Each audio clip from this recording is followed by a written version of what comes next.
Luckily, I've never gotten the call like, hey, I may have given you an STD. Oh, my God. Oh, that would be a rough one. Joey's gotten that call before. Yeah. It cleared up. He's fine. Yeah, absolutely. And also, welcome our guest, Joey. Technically, I never had it, actually. Yeah, he's had his fair share of never STDs. Tested also, positive. welcome our guest. You're going to love him. I have a podcast called Living with STDs that... it's meant to destigmatize this. It really should be destigmatized. It should be. Yeah. I think it is. The way the girl told me that I had to pry a little information from her, and she still texted me with like, oh, wait, sorry, I just rechecked the results. I do have chlamydia. You do have it. Ha, ha, ha, ha, we're chlamydia buddies. Literally. And I was we're like, chlamydia buddies. That's what she said, and I said, I hate you. Not cute. So I got a girlfriend right now. Yeah. You just ruined it, mate. You just ruined it, mate. All right? I got a fucking girlfriend right now. God, imagine having to then tell someone else. I had to call the girl. This girl lost her virginity to me. And I was like, by the way, you might have chlamydia, mate. No. She took it really well. And she texted. She's like, I'm good. Don't worry. And I was like, for a couple days, I was like, I feel terrible. I mean, it honestly is the most gentlemanly thing you can do. Yes. Yeah, you have to. If you don't nut up and say that, then you're just a bad person. You have to nut up at that point. Otherwise, what kind of man are you? What kind of man are you if you're not telling people they got chlamydia? Yeah, exactly. I tell them even when I don't have it. Yeah. That's how you really nut up. Yeah, it's true. You know? That's how you get out of any sexual advance. You just say, sorry, mate, got chlamydia. Active. Active duty. Everything's active right now. Active duty. No, but here we are. We're back on the Very A podcast, reunited with Joey after over a year. Yeah. And you haven't done weed or nicotine since then. This is CBD we just got. Don't worry. CBD. Just trying out the water. Live CBD resin. Live resin? It sounded like we're making a joke saying this is live CBD resin. No, but it is. It's very intense. It's very intense. You got to treat CBD with respect. But yeah. You've been doing good since we last saw you, and you got off of nicotine and weed. It helped me get off of nicotine and weed. I'm back on weed, and I love it.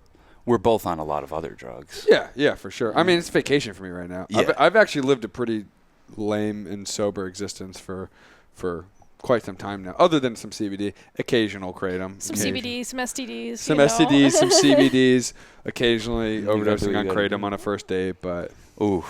Kratom once every 2 months is not bad. Once every month. It's such a funny thing if people haven't done it to realize what that does to you on a first date. Like, because when you take too much kratom, you're nothing. You are. You're just a void. You're just a space. Yes, you're taking up space. You're just taking up space. So to be on a one-on-one first date with somebody and end up in that position is like something out of a fucking Farrelly Brothers movie. It was going really good, too. I mean, it went well. The whole day was great. It's just near the end, we both kind of weren't there. And she was smoking so much weed, too. And, she had a vape, like a little nicotine vape, too. So by the end of it, it's like when you mix nicotine and kratom. But she was holding it together more. I drank like half of hers, too. And I'm just sitting there. We're kind of in a cuddle puddle in the back of this place. And then all of a sudden, like, the questions just get less and less real. And you're just, like, sitting there like, oh, fuck. I don't even want to be here. I don't want to talk about anything. I'm not here. I'm not here. I wasn't. She's like, you're tired. I'm like, yes. Yes. I'm on heroin, basically. No, last summer we went to a bunch of different cities together, the three of us, and our favorite place to visit was Katum Bars, I swear. And we were like, this is so cool, but there is like a dark underside to the kratom. Definitely. Well, the dark underbelly of any kratom kava bar experience can be felt when you go to the bathroom and there's like 3 people puking in you. And you're like, what's going on here? You know? Also, just the clientele. There's always like the day goers. They get the day pass for kratom. They're having fun. I'm kind of a day pass kratom user. Like, I don't go there. Yeah, I'm going to be here all day, y'all. The people who hang out at kratom bars, it's the same vibe as someone who hangs out at a real bar. It's like, oh, you got problems, man. You need to fix this. Or woman. Yeah. You know, they're usually off of some sort of substance. And they're replacing it. You don't want to be a regular at any of these places. No. Like I get embarrassed when I'm a regular at a deli and they know my name when I go in there. I'm like, I'm coming in here too much. Like, this is too much. No, I think, but it's such a good vibe. And then they have like meetings and then different things and poetry things. I'm like, this is such a good vibe, except for the addictive substance. Exactly. It is because that people are now. That's driving all of this. Yes. The thing that makes us all more social that we're here for. Totally. No, that's and I think that's what a lot of people sometimes they need that. structure of some sort of like construct to be like, oh yeah, this is how I'm going to be open with my community. This is how I'm going to meet people, talk to people. I feel like I try to do that in just daily life anyways. Like I feel like I'm like, oh, I love, like, it doesn't matter where I am. I try to like find something about, like, especially when people are like serving you and stuff. It's like, or whether it's like you're dealing with them at the stores, they're in this weird like mid space of like, oh, I'm at work right now. It's like, no, you should like, or at least I try to like make them laugh, or like I'll just have a real moment with them and stuff. And when you're the guy being the server, you're like, you're just on a bad date, and I'm gonna try to make you laugh. Yeah, it's true. And I feel like I used to get random like, because like when you don't want to be in that mood and you have to be in that mood, like serving people, that's kind of, it can be torture. But for the most part, I like people, so I'll just like turn it on, and it's fun. It's kind of like a mini stand up a little bit, like you're doing at the table, and yeah, like I've definitely helped Wingman a couple first dates at my restaurants. Ooh, that's a nice thing. That's a nice service. Yeah, absolutely. Yeah. She's like, wow, dude, you're great. You're awesome. Yeah, just helping out the lads. Didn't you save my cousin from drowning? Was that you? Yeah. Oh my god. There should just be some like prearranged like, oh, I'm gonna bring my first date here if you can wingman me, bro. Yes. Just help me out a little bit. Just like, and then have people arrange that'll like come up to you out of nowhere and be like, oh my god, you are the man who saved my mom. Her purse was getting stolen. You intervened, and that was amazing. Yeah. Someone's We done owe this. our lives Guarantee to you. Someone's done this. It should be. It's a service. Definitely. Yeah. Definitely. Yeah, but you got to deserve it. You can't just be throwing out false valor, as you guys like to call it. Stolen valor. You can't steal valor. No. When it comes to compliments. Yeah, because it'll come back to haunt you in the worst It ways. will. Just really nasty stuff. That's some dastardly deeds, doing stuff like that. Tricking women. But you don't want to trick a woman. Here's what I'll say. It's hard, I No, think. you don't want to trick a woman. Even wooing a woman. It's a little bit of trickery involved with the wooing. Yeah, you just want to be yourself, and if you see it's working, then you enjoy that. But you don't try to like build. You don't try to like build yourself to attract them. You try to just be yourself, and it attracts them. Yeah. What I tried to do when I first met Sean was show him all my worst qualities first and see if he stuck around. That's a great plan. Mm-hmm. It was like, it was good. I'm glad. So we would just get drunk and eat like veggie fries and be like, I'm wasted. I don't care if you're struggling. I just want to kiss you right now. And I'm like, yes. I'm like, I'm in love with you. I can't believe this. I don't care if you're struggling. Yeah. I mean, it's good to even it out. Like, you want to be on. Well, no matter what, when you're first meeting somebody, the first couple months or whatever, when you're really getting to know someone, you're bringing your best self. It should be you, but it's like the best version of yourself. And then slowly as you get to know somebody, you start to pick up on the things that they can't hide, because it's like, or not hide, just like they will naturally come out. You're like, oh, okay, I see that. And then hopefully they like it, and if they don't, fuck them. I mean, honestly, yeah, keep it moving. Yeah, keep it moving. Keep on trucking. Mm-hmm. Yeah. Oh man, speaking of trucking, so, just now we took this acid, which I also took. We went to see Billy Strings on Saturday, and as soon as we got up, like, I knew it was going to be an all-day thing where we were going to go. We were going to play frisbee golf for the first time, disc golf. Oh yeah. And then go out to eat, and then see Billy Strings. So we were in for like a long day. So I'm like, we should take our micros of acid so we have longevity. And I have this new bottle of micros, and I took 2 micros, and holy shit, I had. You were like, who have you given this also to? Yeah, I was just like, Cass, out of curiosity, have we given like these bottles to anyone? And you're like, yeah, a couple people, and I'm like, okay, well, all right, well, they're gonna find out the hard way that those aren't really like micros. They're definitely like, dude, we got in the car and started driving up to Connecticut, and like, like from this area to Connecticut, you're mainly driving through like back roads. Oh yeah. You're driving through like Bedford and Katona and Wilton and New Canaan, all these places. Of We're course. going out to Fairfield. Okay. And that ride was psychic warfare. I haven't had a come up like that in years. I was from 2 microdoses? From 2 of those. Basically what you're on right now. That's why I didn't want to tell you before. I was like, oh, great. You're like, how are these? I was like, take 1. You're like, just take 1. One's good, microdose. And I was like, spread it out, though. Yeah, because I was thinking about, I was like, I took 2 the other day, and I thought I was fine.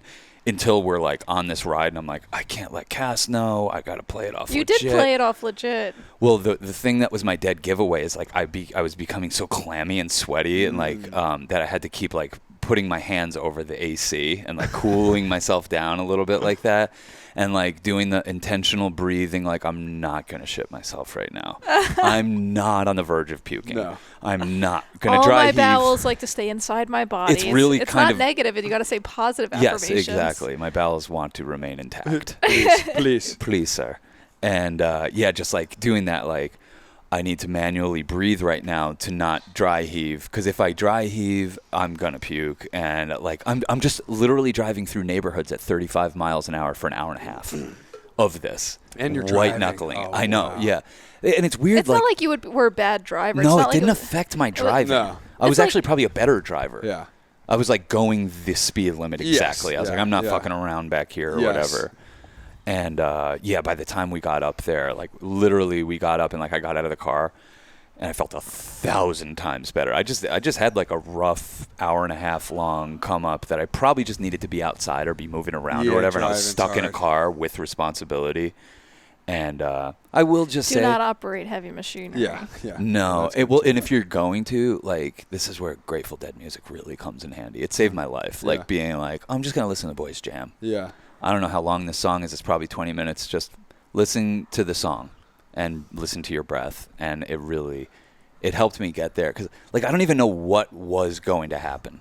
But you know that feeling of, like, of a rough come up, like, where you're just like, oh, God, fuck. Like, I'm not even sure. It's just, it's a lot of energy. And what I need to be doing is, like, sitting there going like this. You should have sang. You should have been singing. That's, I'm listening to 20-minute long jams. There is no singing. We should have done a sing-along. When Truckin' came on, I sang along, and I started hearing that song in a completely different way.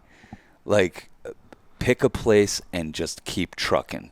You pick a place to go and just keep trucking all night long. Yeah. And that's what I was like, that's what I did. It's in the GPS. Just keep trucking. And I would sing along with them and all the silly verses of that song. That song really helped me. I never really thought about trucking as a great Grateful Dead song.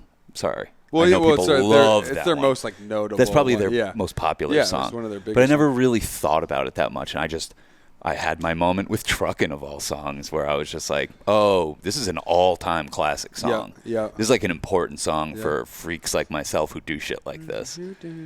Yeah. I would say I remember Microdose. Speaking of Microdose come up, when we were going to Fresco's Funhouse? Yes. Remember we all piled in the minivan? So we're going from North Brooklyn to South Bronx. Should be a 20-minute car ride. If that, should be easy. I was like, yeah, okay, that's fine. I'll drive wherever. I can handle 20 minutes on acid. Yeah, we took a little bit of. Was this the day that one of our friends called us and was like Zambian and Annex Day? No, that was different. Okay, it was similar circumstances. Well, I just remember going in. I remember like I think Mayor gave us a drop. I was driving or maybe I just even took it before. Anyways, started pouring rain. Just sheets of rain. I'm driving. Everyone's tripping in the back. Seabass in the back tripping. We're all banging on pots trying to make some music. Yeah, in just the trying car. to like move the energy. It took like an hour and a half drive, and I'm tripping, and it's pouring rain, and I thought we were gonna die that day. I was like, we're gonna hydroplane and die. I just thought we were gonna be at a flood. I was like, we're going down with the flood. Well, we were going so slow, it wouldn't have mattered. It's just the fact that I had to be responsible for going fast, going back there. And I was just like, Jesus Christ. And there's so much energy in the car, and everyone's like keeping conversations going. And I remember I put on Radiohead, and everyone was like, turn this off. Everyone was like, don't play that song right now. I probably was like that. Yeah. That's where I was like, oh, this is the end. Yeah. Yeah. That was stressful. But yeah, probably don't operate too much machinery. And we're joking. We've never really done this, but like it would be funny if we did. It would be funny if we had a bunch of stories about being too high to drive. I've never done that. Allegedly, that would be funny. Yeah, I've seen it happen to you a couple times. It's definitely happened to me. Really, that was the main time I can remember. I did it once in Hawaii where we had to get from point A to point B while I was like on a full tab, and I was able to do it. Yeah. But it was stressful because it was windy. Yeah, Hawaii is so dangerous. I mean, a lot of people get in bad car accidents on their honeymoons and stuff. Oh, yeah. Hawaii. The driving's so treacherous. Well, it is like ups and downs. But I will say, Cass coined some phrase the other day. I'm going to bastardize it, but like truly the harder the come up, like the more of a great time you're going to have. Yeah. in my experience, when you go through something like that and you come out on the other end just feeling so light, and I'm like, shit, it's 1:30 in the day. I already went through something today. I feel fucking great. Definitely. I have this substance going through me, and then I played disc golf for the first time and like literally did great. Yeah. Did great at it. Well, disc golf, I feel like that because on acid usually with frisbees in general. Holy shit, man. You can slice the air. You know exactly where it's going. You're dialed in. It is such a fun thing to go do on like a meta dose of acid. Absolutely. It was incredible. And like I really just want to give a shout out to our angels because they're with us always, and we don't ask for much. We ask for a good parking spot.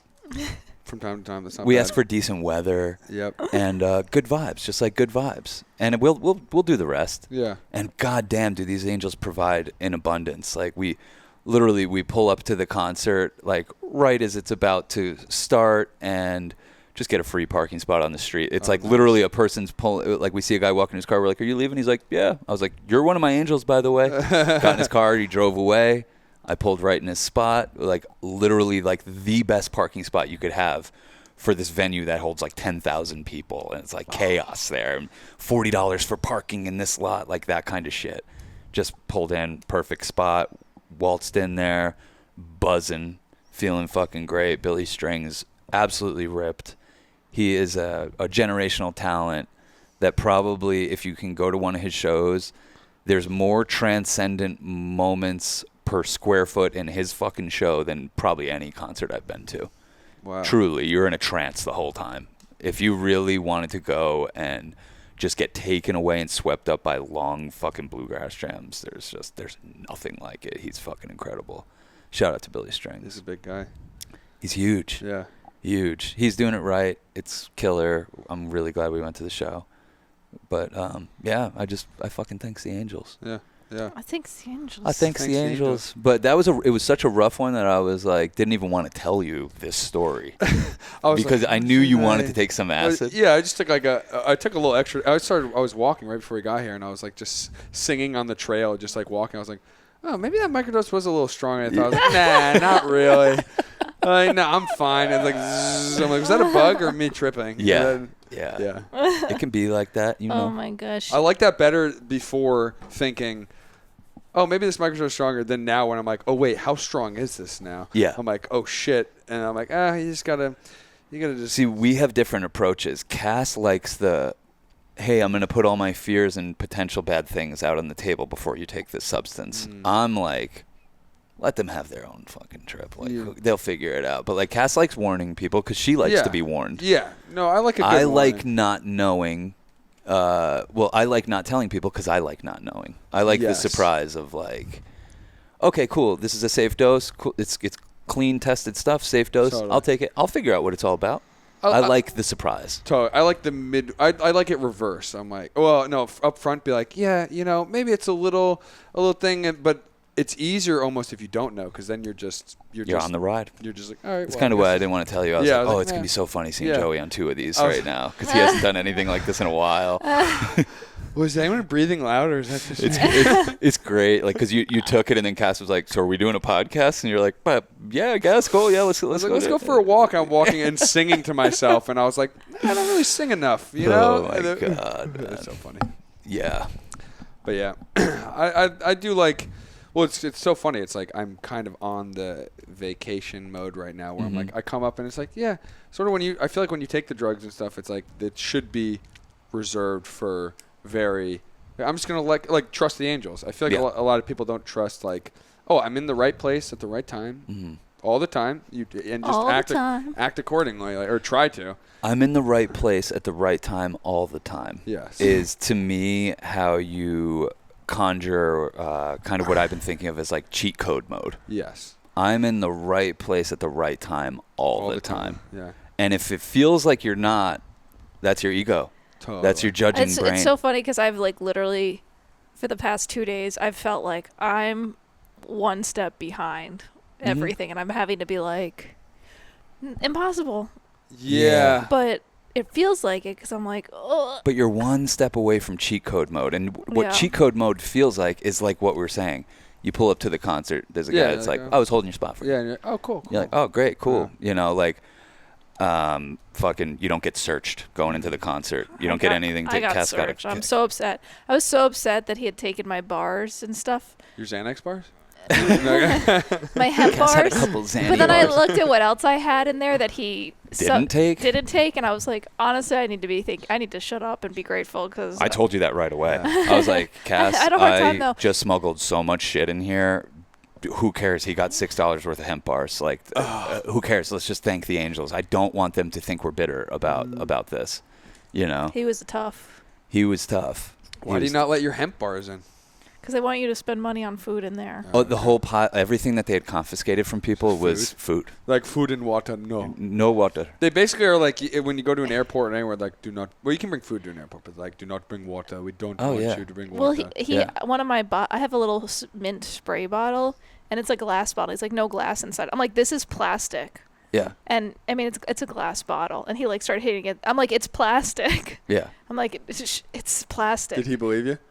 No, but he was not like gonna break the glass to prove to me it's glass. Oh yeah. See, I was like, it's plastic. in cheat I'm code not mode, letting this happen. you're almost invisible to those kind of people. Because you saw how I just kind of like went past, and like he was like, "You got to open your bag," and I just kept going. Well, it was just like, it was almost like I had some sort of like effect on him where he's like, "I'm not allowed to search him." I know, but that's where I feel like I fucked up. Yeah. It was like I was dopey-eyed and dopey. You got to be prepared for. And I should have put the hemp bars in my pockets. Yeah. Like the stuff that doesn't make a thing beep, you know. Yeah. It's all good. Yeah. But amateur hour just felt like amateur hour. I got in there and I was like, God, I'm such amateur hour. Or it was perfect. Yeah. Everything about it was perfect. Yeah. That's the way. I mean, honestly, that's the way you gotta keep thinking about it. And it also, maybe it's perfect for me to consider myself amateur hour so that I fucking step up next time and don't make stupid mistakes that could actually get me in trouble. You do good with like a little beating yourself up energy. Joey's like, oh, let me consider this. Duly noted. I'll think about that. Maybe. Yeah, no, I feel like it's it's just kind of taking, when you do that cheat code mode, you're kind of thinking, well, this is what I got.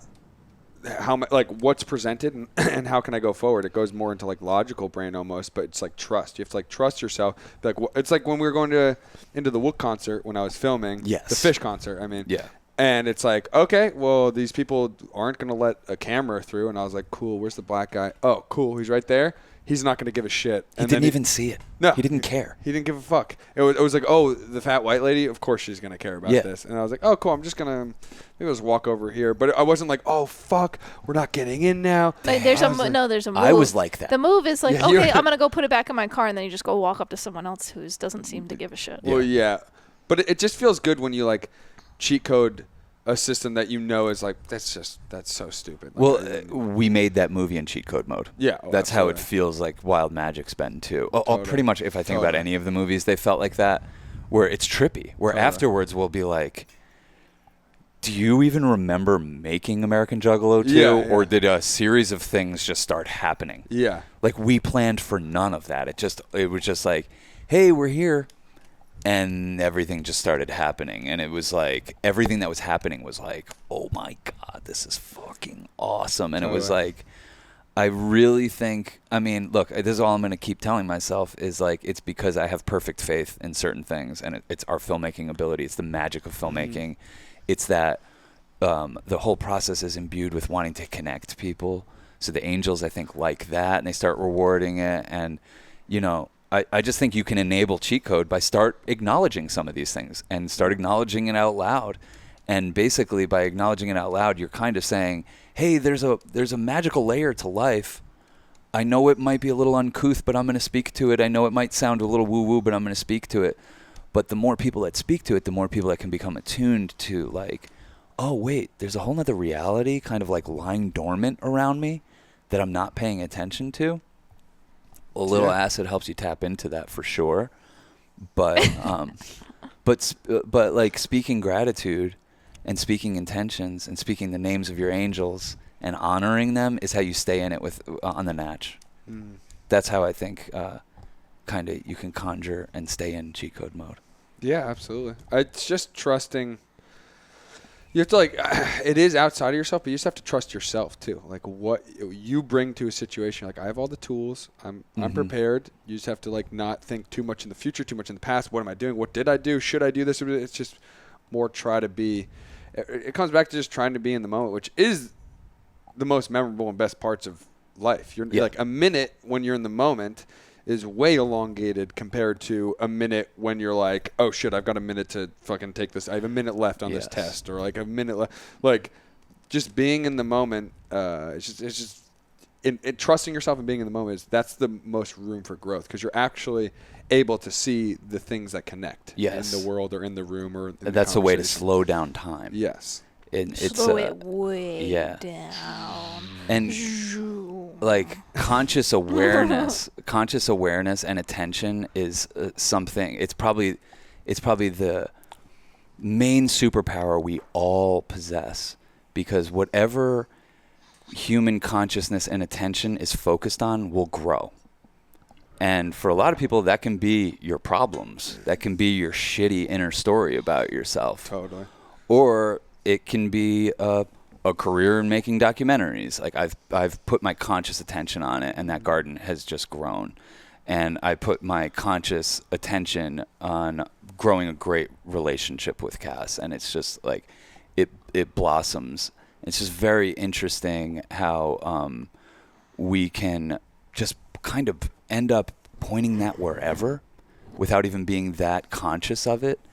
And those things, like porn, hey, I'm putting my attention on this thing, and next thing you know, it grows into a fucking full-blown addiction that you're fucking embarrassed to buy, and it's fucking your shit up, and it's making you unable to see females for what they really are. Jerking off in the work bathroom. You're jerking off at work. You're barely going to the bathroom to jerk off. You're figuring out how to get away with it. And it's you get caught, and you're like, I wasn't jerking off. I wasn't jerking off, man. If that's what you think jerking off is, I feel bad for you. But it's very interesting thing when you become aware of it.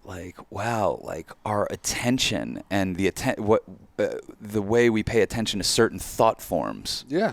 And the way we pay attention to certain other beings or certain music or whatever, it's going to grow naturally just from that without you even really doing anything. It's a very interesting little superpower that most people, I think, don't tap into at all. Yeah. Well, it's hard because I feel like you really have to do the dirty gardening of planting the seeds. And in the moment, you're digging through the dirt, and gardening is a lot harder than you think. It's a lot of weeding. There's a lot of weeds, there's rocks, there's life, there's parasites, brain amoebas. But it's but in the moment when you're planting these seeds, it almost seems like, no pun intended, fruitless. You're like, what the fuck am I doing? But then you plant these little seeds day by day, you take care of them, you water it every single day, and then finally you're like, I don't need porn to jerk off.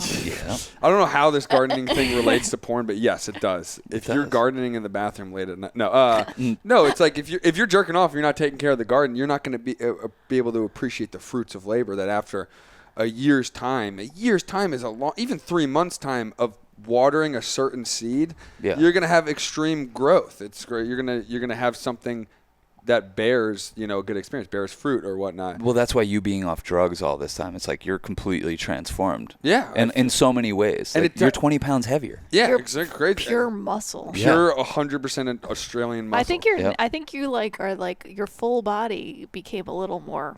Yeah.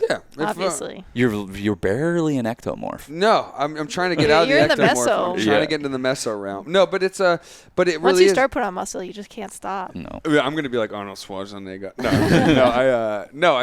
But you just want to, and it's like you plant those good seeds. And for me, like I was saying, like you go to the gym stuff, you start to feel just those, in the moment, it's day to day and it feels very routine and boring, but I know I'm making the right decision, whether it's not smoking weed, not doing nicotine, whatever it is, I know, and going to the gym even when you don't want to, or just doing something, going for a walk, doing something, it's better. But it waters these little plants that over time, it's like, oh, wait, I invested a lot of time into this stuff, and now it pays off, and I feel better, or I look better, or I don't have as many freakouts, or this or that. But yeah. You're freaking out. But I just think the little day-to-day, like literally gardening day to day it doesn't feel like you're creating a gigantic garden that like expands to a forest. It feels like you're doing kind of like, oh, I'm I'm doing mundane routine. And, I don't know. I just feel like it's important.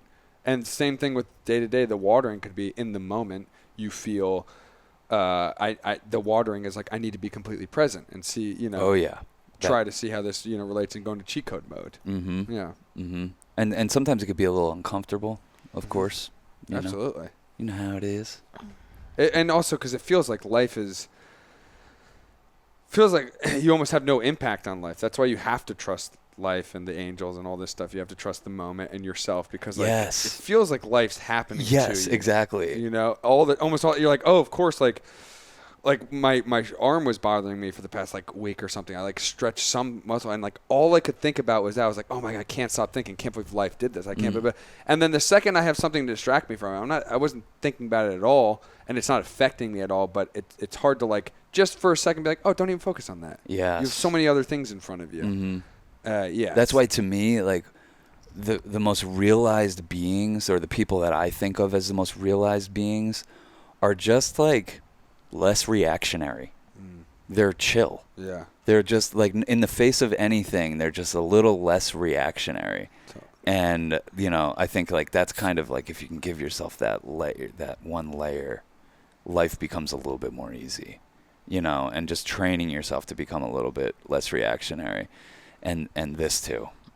And so be it. Yeah. And this too. So be it. This too. So be it. Amen. Aho. I. Whoop whoop. Ay, ay, ay. But I do feel that it's even I look up to someone like my dad so much where I'm no matter what life throws him in a lot of ways, I just seen him be very, my brother does it very well too also. It's just very, his priorities are straight. Yeah. Where it's sometimes day to day, I'm still, we're all learning how to be better versions of ourselves. I'll get caught up in the tiniest thing for a day or two. I'll just waste my time worrying about this thing that it's what did I just spend those 2 days? If you can slowly just garner the strength to just let go of those, you want to be reactionary. You want to be this is my fucking day's over now. Yeah. Way to go. Yeah. I hurt my arm. My week is over. You now. blew it. You blew it. But I suck.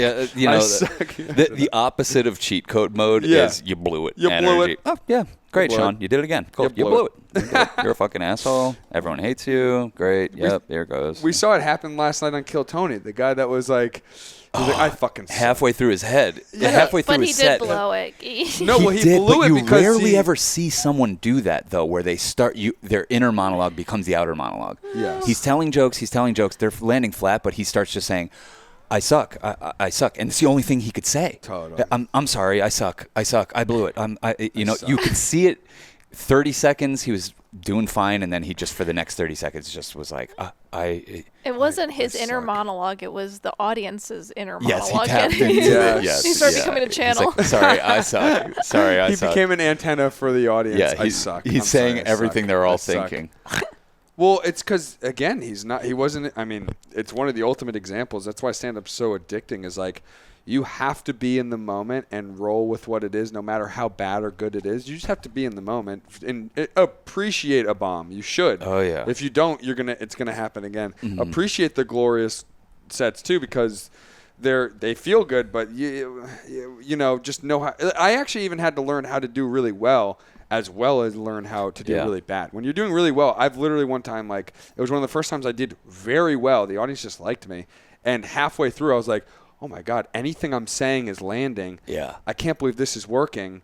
And then realizing that I said that, I was like, oh shit. And it kind of it still ended all right, but it was it threw me off because I'm like, oh, you have to actually. It's like drumming. Yeah, exactly. You thought about it, you're like, wait, I haven't missed it. Oh, wait, what am I doing? Exactly. I haven't missed a. Yep, all right. You were in a flow. I suck. I'm sorry, I suck.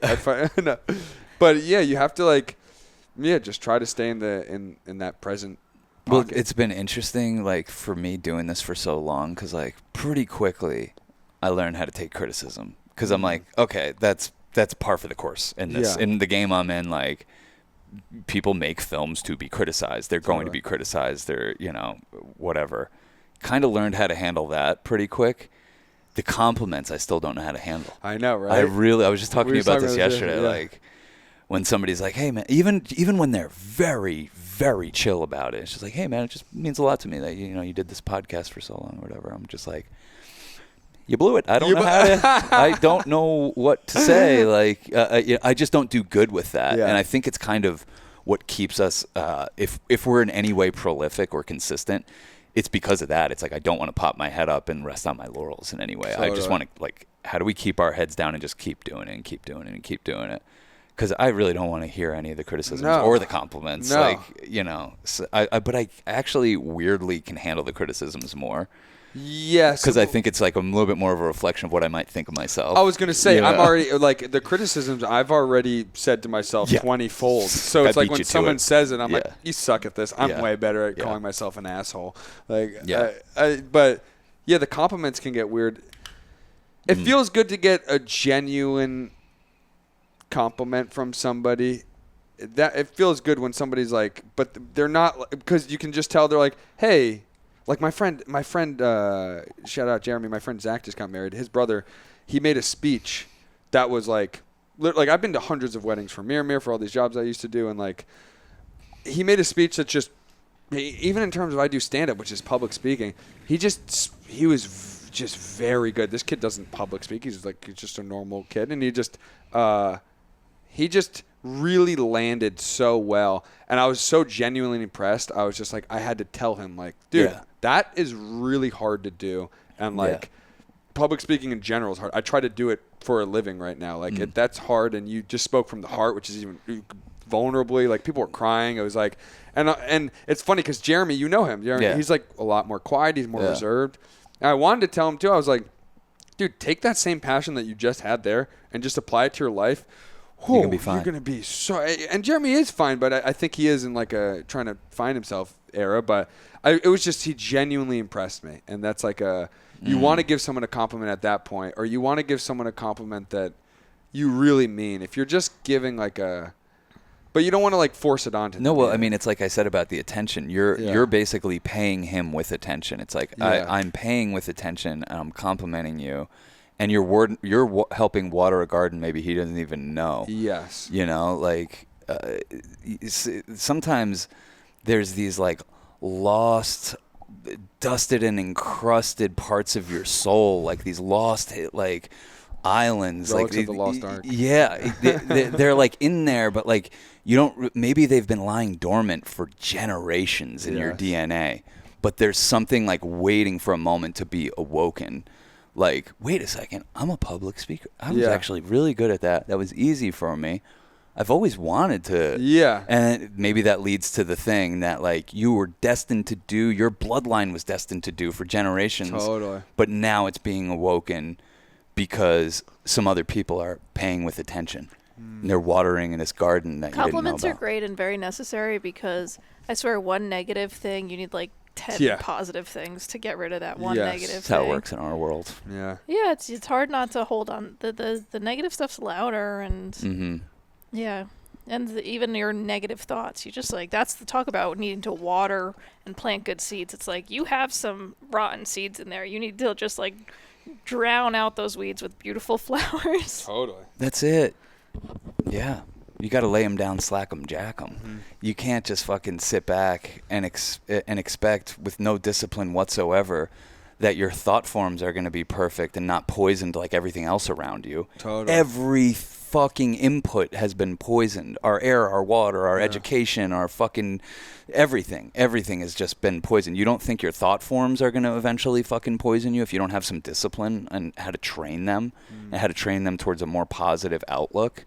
Because a positive outlook, look, nothing about the world has changed in my life, but changing the lens on the world has changed the whole world to me. Instead of looking at it as a place that is like out to crush me and crush the souls of anyone born on this cursed country, like stop looking at it like that, and you're like, oh, this is a magical place. Totally. I'm going to make films that that are together a mosaic of how magical this place is. That's my goal. Let's make people feel more connected and more magical in the most fucked up, capitalistic, militarized, fucking carceral state that the world has ever known. But let's show that there's like glimmers of light and hope in there, and how to tap into a magical way of thinking about things. Like I've pierced the veil a few times. speaking to it maybe would help somebody else recognize that. Like, that's what we should be trying to do for each other. Yeah, we just not get caught. Like, we live in the fertilizer that first of all, you can't water, even if it's the best seed in the world that you're planting. If you water it with jankum, it's not going to rise. We've always said that. No, and you've got and a lot of what we're not everyone knows what jankum is. We don't. Joey. Maybe they shouldn't know. Yeah, they shouldn't know. Google it. Just and private mode. Incognito. No, but yeah, you can water it, but literally the fertilizer around you, especially in the world we're in now, it's the way that it treats its citizens, wherever we're living now. It's like how you should treat your health is also how they do it, how they're presenting how you should treat your mental health, and just the status quo of both of those. Just those examples alone are terrible. Most people, you're not trained on how to talk to yourself or deal with yourself or even eat. Is like you got to fight. Have you seen Inside Out? Stop. It's teaching the people. It's teaching the people. Is it the people? Yeah, I watched the number one. I don't know. I wasn't impressed with that. No, but it's true. It really is true. Like we're being poisoned through our education about what food is. There's not even a discussion of mental health. Yeah. There's not even a discussion of like, well, where does depression start? And how does it form? How do we have more when does it coalesce? communities? When does it crystallize into your destiny? How does that happen? What were all the things that led up to that? And where can you maybe along that path have infused some discipline to not let it get to the point of no return? It's also is talked about. It's just talked about in a way of like, why don't you visit BetterHelp.com? Oh yeah. Like why? Yeah. There's always sold. a product. It's always sold to you. Yeah. In the sense, it's like we're all going through it. Everyone needs, because we're all lost. But if you don't like figure out how to deal with yourself when you go out into the world, you're gonna have like a fucking Karen moment because you can't connect with other people. Like just try to connect as much as you can with other people. We all do lose our cool and stuff, but you can't lose that separate. You can't think we're so separated that you could act, like a fucking Karen. You got to public freakout. Yeah, public freakout. If you're ever on a public freakout video, you're actually at your rock bottom and you're about to awaken. Yes, for sure. Yes, exactly. But yeah, it's always darkest before the dawn. Yeah, yes. It's part of the journey. It's part of the journey. It's going full Karen mode and getting on Reddit, being on the first page of Reddit. Wake up the next day. I was a little in Karen mode when I don't know. I looked back and I was like, was that me being Karen? Because like this guy took these bars and then I went to his supervisor and I was like, why are you taking the bars? And he's like, well, there's food inside. But I didn't really give him a hard time. I was just like, I need to know why. I need these Xanax bars. I need to understand about the principle. Well, Cass was so heartbroken that he took the bars, like that we couldn't move on with the rest of the night. And I was like, well, if I were you, I would just go right in front of them, walk up, take the bars, and walk away. Yeah. And I have done that. Stop me. It's almost like they don't notice. Yeah. It's like it's such a brazen fucking lunatic thing to do. It's like they just confiscated something from you, and you're like, yeah, I'm gonna go ahead and take that back. So I told her to do that, and she turned around and instead kind of went like half Karen. Yeah, but they also easily, if she'd taken it, they might have been, ma'am. She could have gotten thrown out. Yeah, ma'am. I've seen Cass I just get more thrown was out like- of those shows bars. too. We need those bars now. I was also on the micros that Sean was on. Yeah. I wasn't being like rude to him or anything. I was just like, can you tell me why? And it almost was like more information for next time. Yes. I was like, what's the... What do I have to do to sneak stuff in here next time? Yeah. What is the problem here? Yeah. I've had a couple public if I was caught on film, I've had a couple public freakouts, but it's in my long life. Like in general, not really. Like maybe there's one time this parking attendant lady I was at a mirror job, so I had all this gear and this thing. And she was like just giving me shit it was like 2 a.m. We're at this fucking Sweet 16 party where just everyone was such rich assholes in New York and like all these little privileged kids. I'm like, this fucking sucks. I hate these people. I hate everybody. One girl was like caught stealing, got kicked out of the party. And it was me and Sebastian I was like, all right, I'll go get the van. And I went to go get the van at the parking thing, and I pull up to the like parking thing. For some reason, my card wasn't working.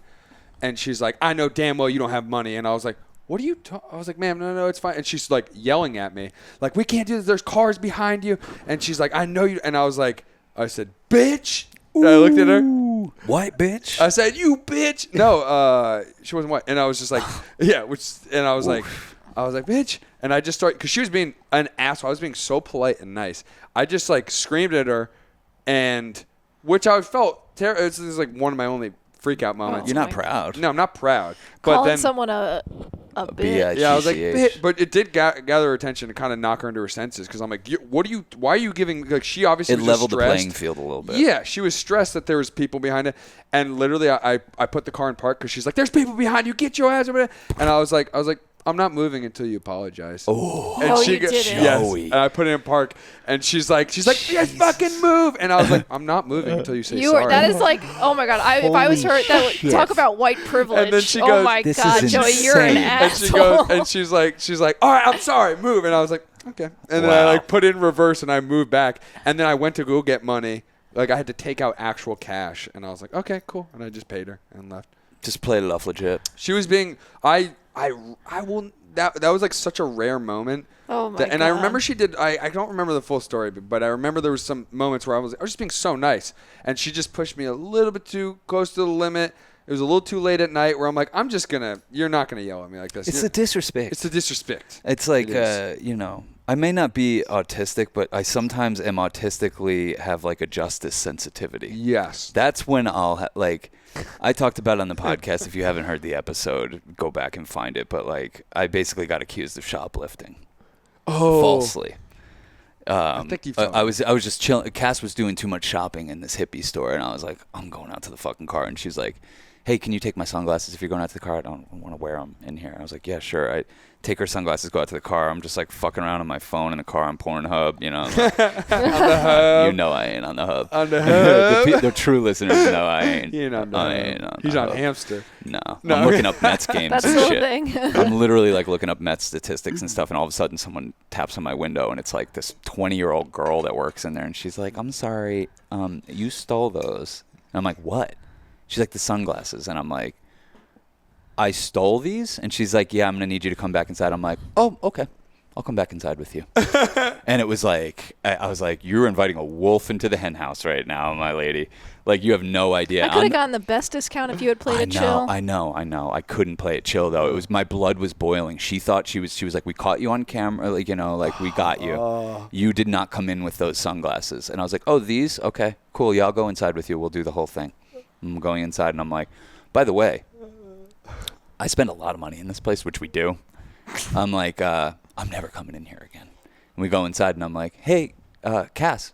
We get inside, and like right in front of the girl, I'm like, she's saying I stole these. And Cass is like, those are my sunglasses. And the girl's like, and I was like, we're out of here.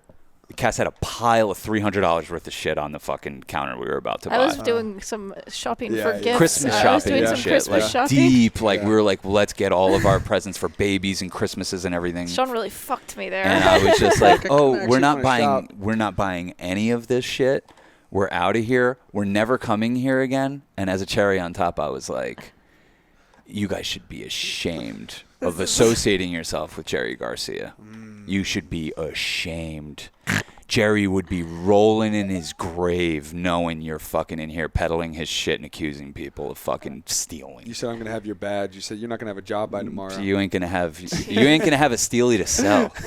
I've literally never had that was my public meltdown. That's a public meltdown. I don't think I've done anything. You've never had. Yeah. Wait. I've been like a bitch. I've said bitchy things to people. Like, What about your dog's this- not allowed to be up here. Oh yeah. Like, I've had a moment What where about like I'm this? on a roof and I'm like, someone's dog's going crazy. I'm like, your dog's not allowed. And they're like, oh, he likes you. And you're like, haha, that's cute. Get your fucking dog off the roof. Yeah. God, it's so It does- embarrassing. It is. I do have pet peeves of when people put dogs on tables. I'm like, can you stop? Why are you letting this dog asshole on the table while he's like pawed around all on the ground, stepping, God knows what, jankum. Joe, you need to bond with a dog, man, and let go of some of this OCD. I do love the Arkansas dog. He passed away. Rest in peace, Calvin. He was one of my favorite dogs I've ever had. It's just few and far in between that. Yeah. There's most dogs I'm not. But still, dude, a dog's asshole on the counter is kind of gross. That's gross. It's definitely gross, for sure. For sure. But American Juggalo too. You remember when that security guard lady? You guys were yelling at each other, but that was more on her end. That was less of a public freakout than She like was having a public yes, freakout. the security lady guard was. woman was having a meltdown. I don't remember what Cass said, but you were about to get ragdolled by this chick. She was willing to fight all of us dudes. Yeah. And then Cass comes in here like, what the fuck is going on? And I'm like, This lady is going to kick my ass. Yeah. She's going to fucking kill you. We were about to be on World Star. We were literally messing around with some big World Star energy. It's a good thing I don't drink. I think if I drank, I'd be like one of these people who like might be starting some trouble. Oh, yeah. I've had to drag you out of bars before. Yeah. You know, starting shit. Not even starting shit. A drunk girl starting problems? What did you? I know, it's crazy. Fuck you, ain't gonna look at me like that on the dance floor. I don't care if you're struggling. I'll fucking punch you. I mean, but then again, a drunk Actually, guy. I want to kiss you right now. Actually. Damn. It's funny as hell. Yeah. So, we're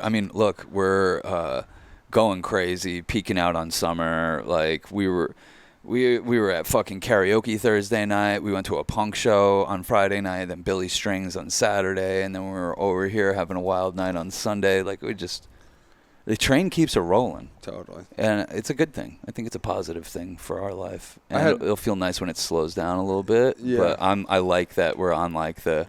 Yeah, this is where I'm we're trying doing to. it. Summer. You're Let's good do at it. enjoying the last gasp with Joey. Joey's in town, and it's like you're like, Cass, like this was the plan, like enjoy it. And I'm like, in the next week already, a little stressed. Like, Oh yeah, well because we got to start editing, and Cass is already living in there, and I'm Yeah. like, it's gonna work out. It's gonna work out, and like this is what I get scared. It's kind of why I talk about cheat code mode, because I'm like, hey, I'm a little superstitious. Can you not scare it off? Can you not, like.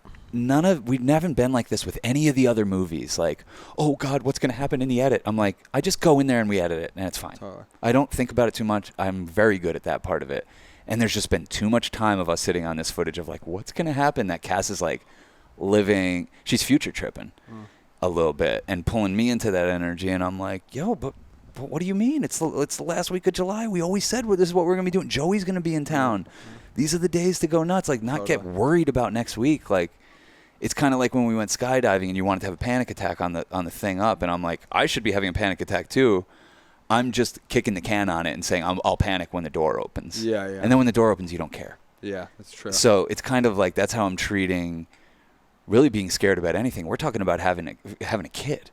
I'm like, if you're making me scared about next week about a fucking edit, what about next year when we possibly have a new fucking being in this world and everything changes? Well, like, you want to get scared? Let's get fucking scared. That makes you level up. That's the Yes. no. That's like it's like making the nobody is ever as much as you prepare for a child, you'll never be actually prepared. Like when there's no way the to be time ready. comes. Same with an edit. Same with the filming. Same with stand up. When the time comes, you just have to like you show up. Yeah, because it's really easy. I mean, I get stuck in. Tripping. Future and past tripping and present tripping. You can trip about anything. But, it's like those little water, you just want to keep the water clean. Can't have it tainted with jankum. You're going to try and just make it. No, it ruins everything. You're going to, it's so, it is really hard not to, though, think in the future and the past. Just I think I had in my head, like, I was going to, like, work this week.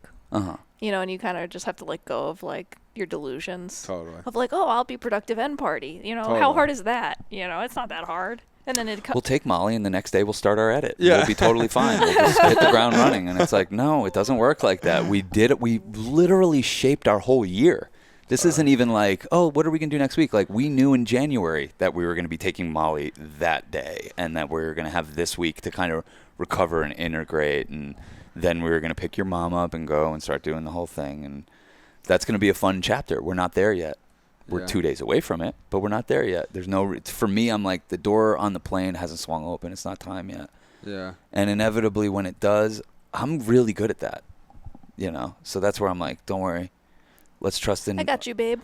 Well, trust in our future selves, and they start sending signals back to us, And I think I caught one of those signals when I started saying, hey, maybe we should have a kid.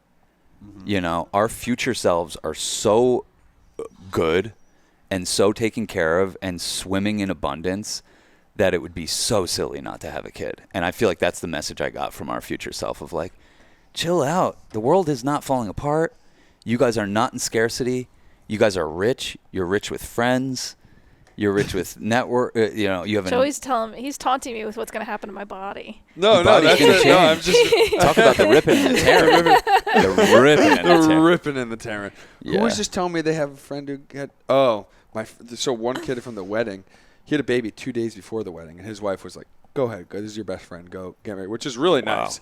Really nice. Gets there, and he's like, also, it's so funny how when you go to a wedding, how everybody, these normal people, just like most people, they're like, not, like one dude works for Nestle and he's like doing this stuff, but then you get them at a wedding, and I was like, you just did cocaine for 2 days straight, and you were like drinking like heavily, and just everyone's acting so like, it's just funny. I mean, alcohol is like the main one, but anyways, this dude like told me, he was like a little drunk, and he's like, oh yeah, like there was some ripping and tearing when the baby came out. Oh my god. And she had to get a couple stitches. It's fine, you'll be fine. I'm just saying that's like, tighten you up even more. Yes. Well, he was doing that, and he said to the doctor, he's like, why don't you add an extra stitch or two? And like, she did not think that was funny at all. That's hack. Literally the doctors heard that from every guy. Okay. Yeah, but it actually, you're one of those guys. But they do, some women, it is a real fear. Some women get sewn up too tight, and then it's like hard and painful to have sex. Can you imagine? It's like they sew you closed.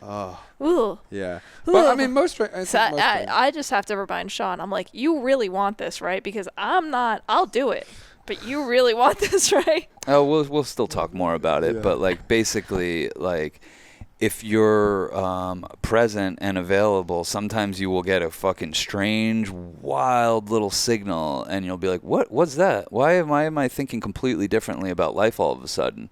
And you're like, oh, that's future me, like, planting a seed that has already fucking blossomed and bore fruit in the fucking flat circle that is time. Mm-hmm. But, like, this version of me that's kind of stuck now, and stuck in the illusion of time, it's coming off as a seed to me, and I'm like, whoa, what was that? Like, I would have a kid. Yeah. Why do I feel fine about that? Mm-hmm. Well, it must work out. Yeah. It must work out, and everything always does.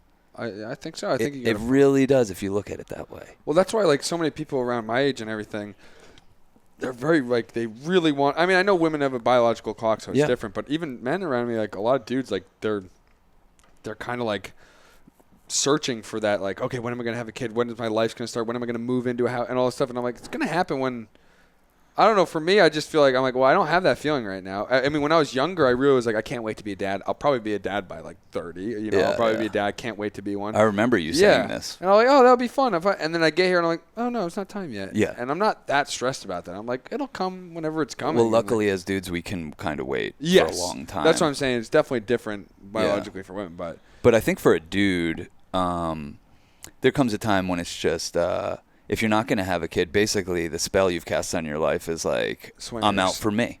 I'm looking out for me. Yes. And, that gets boring. Exactly. I will say, not to everyone, but I think, like, to me, I'm like, I'm up for a bigger challenge at this stage right now. Because I'm like, and I think it usually does start to happen to guys around 30. Yeah. They're like, okay, cool. I figured I got through school. I got the job. I got the girl. We got the house. Yeah, it'd probably be nice to not like focus on selfish endeavors for a while. Yeah. Let me pour myself into something else. And it literally changes who you are. And at 43 years old, have finally become available to that energy. Yeah. It'll probably be to the benefit of if a child does come into our life that I waited so long, and I'm not going to be as selfish. Yeah, I think it'll be good, and then at that point you can actually serve the kid and like the love of the kid.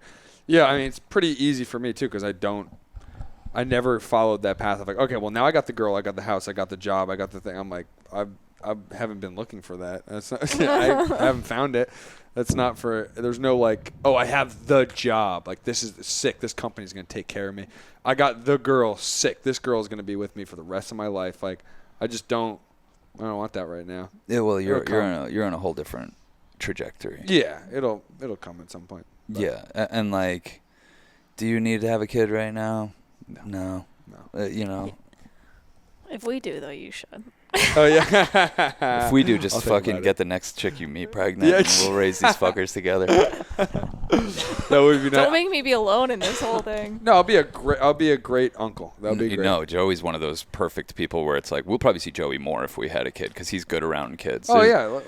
There's people. We're the people that fell out of people's lives. As they have kids, we're like, oh, like, I literally shit. See you in 20 years. I literally fell out of people's lives so hard that I'm like, I need to remind myself that I can't expect anyone to show up to anything for Yeah. this kid because I sure as hell did not show up to most things. I missed a lot of birthday parties and stuff. And I'm trying to think, like, with having a kid, whether or not we can do that or whatever. Like, my parents didn't take me to birthday parties, so, like, do I have to take a kid to birthday parties? Like, I don't think so. Yeah, I didn't do any of that stuff. Yeah, there's like all these weird things that I'm like, I don't think we have to do that. Yeah, there was never like I remember like kids would like come to school and like their parents like signed the permission slip for the thing, and I was kind of like, wait, what permission slip? Oh, my parents they don't know what I do here. They don't sign anything. They don't look at my homework or like very, very much just like, yeah, you'll figure it out. I mean, what was my mom saying the other day that was cracking you up? She was my mom was talking about how like they sent my sister Megan to preschool, and the preschool teacher was like, she doesn't know her colors or her letters. And my mom was kind of like, how would she? I sent her to school. Like, I thought you guys do that. You know what I mean? That's how I was raised. That's how it was. So it was just like, yeah, they'll get a hang of it. His colors. So yeah, so it's like, we'll get it. It was like the teacher sent me home in 6th grade, and they're like, Sean doesn't know how to read. And I was like, well, what do you want me to do? What? I thought you guys. That's what you were here for. That's what you were here for. Yeah, no, yeah, I had the fundamentals, but my parents never cared about homework. My dad was never checking my homework, or even my mom, really. Like, they were. I think there's a whole different style of parenting that's happening now, though. Yes. I bet your brother and sister's kids are being raised completely different than the way you guys were raised in terms of, like, engaged, thoughtful, like... Parenting, you mean? Yeah, you're running around all over fucking town doing whatever the fuck you want. That's how I was, too. Yeah. And I don't know if that goes on as much nowadays. Well, I would say is my like, well, you're not allowed to because other parents will snitch on you. That's what I'm saying. We're They'll in call a CPS snitch culture. on your ass. We're in a huge snitch culture. We are, and I would say like my brother, he's going to homeschool his kids, so that's going to be interesting. So I think honestly, I think it's a good thing, especially in a Florida public school system. I'm so glad they're not going to that. But like, I feel like who's doing that, Mom? My sister-in-law. But then also there's like other... And it'll end up being AI. It'll probably be AI, Gay probably. I've become a detriment to... No,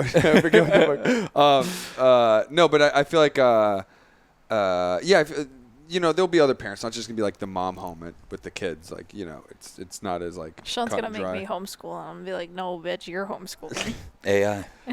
Jerry Garcia. It'll be Jerry. Yeah, listen to Jerry and Pigpen, man. What are you fucking crazy? Dude, you're learning? Your kid. Could you learn anything better than fucking Jer? Have you heard Keene College, 1980? You guys are both looking at a marble. You're like, whoa. Yeah, totally. That's sick. There's a universe in this marble. I'll handle Wook University with the kid. I'll do my own form of the DARE program. Yeah, but no, and I do think, but I will say, I think conscious parenting, it has become more, like, there's still a lot of regular parenting that goes on that's always been going on, like, sort of that unconscious thing, but the kids will be better, I mean, like, it's what we would call gay. Yeah. Not that use of the word, but not like homosexual, but just like lame. Yeah. Yeah. It's the better. Yes, exactly. That's what we'd call it. But like these kids are going to be better. Yeah. The world is going to be better off for the way people are now trying to raise their kids. Totally. I think. And also, it's like, because you got to remember, it's like obviously we're experiencing time and history in real time. So it's like exactly think about how parents were raised.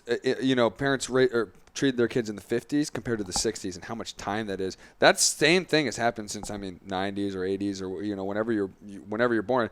It's completely changed now. There's a very sensitive parents right now. Maybe too sensitive for some people. But there's an a lot overcorrection. There's a lot of recovering gentle parenters too. Yes. Who did try to do the gentle parenting thing and then realized, hey, structure and discipline actually helps my kid. You need both. You need to be able to be a vulnerable parent and like have your kid be able to talk to you and everything, but then also be like, I know what's best for you. You're fucking folding your laundry, or you're.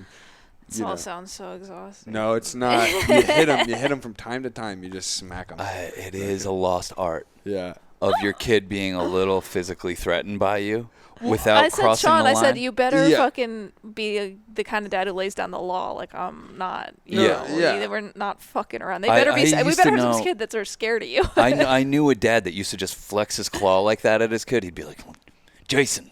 And go like that. And because he would hold him by the neck but he didn't even have to go to. he had done it enough times that the kid just had to see that, and he kind of like dropped into a different form of consciousness very quickly. Dude, Seabass's dad, he told me his dad used to walk him around by his, like he's walking with him in public and just like have his like you I could see doing that. I do that with Cass. You fucking better not. Yeah, but it's like I'm like, you better not fucking say another word tonight. But I feel like the core you're tripping way too hard. No, I feel like my dad smacked me maybe 2 times, maybe 3 times. We got into physical thing. I think twice. And it was entirely necessary at that point. It's like you were being a little bitch. Yeah, you have to know the line. You have to tote the line to know the line. And then it's like once you find it, it's like, yeah, your kid, but that should not be the main form of punishment at all. That should be the last resort. A little backhand. Even then, even backhand from time to time once a week is terrible. In my opinion, I think it's like if your kids don't maybe you'll have to set a physical boundary at some point. Like again, my dad smacked me a couple times. He did the perfect amount of times. He just peppered it in enough where you're like, that could happen. And you were probably old enough that it was like you were like, it wasn't like. Yeah, I was like 3. No, I'm kidding. No, I was like probably, I don't know, maybe like 12 or something. Yeah, like. Yeah. Entering the teens. Yeah, where it's like If my kid got sent home from school for hurting anybody, they would catch a fucking smack across the fucking mouth, and I'd be like, "Oh, sorry, I just got a little crazy," because they would somehow, I think, viscerally understand. Like there's a bigger bully than you. Yes. Yeah. But the thing is, the kids that are bullied are the ones who bully other kids. Yeah. So well, that's really why you have to have your dad and your okay. Do you remember the fucking Instagram video I just showed you? The fucking smoking doinks and Amish guy. Yeah, I know him. Where he's like, or whatever. I mean, with the video, I feel like that's the same person. Maybe not, but Free he's like, oh yeah, mom. He's like, what is it? He's like, he's smoking, and she's like, I need everyone out by 8:30. He's like, 8:30, got it. He's like, that's great. Fucking 8:30. Like they're smoking blunts in the garage. That guy was a grown ass man. But yes, but it was funny. But it's like you want to have the respect of your. You want your parents. You don't want a little fucking asshole. No, you want them to respect your point of view. Like even my dad, I'll walk around and be like, oh shit, like. I know what's right and wrong from like the people I trust the most, my mom and dad. They're in the back of my head still. Like, oh, okay, like maybe you shouldn't be stealing. So like at 19, I was like, you know what? I'm never gonna steal again. Yeah, this is retarded. Like this is stupid. Well, it's part of the 10 Commandments: honor thy father and mother, and it's important that they instill some good shit in you because their voice is going to echo around the rest of your life. And that's why the first time you do anything bad, you always go to mom. Mom. Yeah. Mom. Yeah. Well, yeah. Please give me. Please forgive me. Please forgive me. But you want to honor thy mother and father because it's and like the heavenly Father, of course, too. Heavenly Father, and you want to. But that's also the thing is like the Holy Ghost. The parent, it's like if they're in your head, they can also instill bad things in your head. They can be your inner critic too. And you've got to like. Sometimes you learn from that. You're like, oh shit, I have like.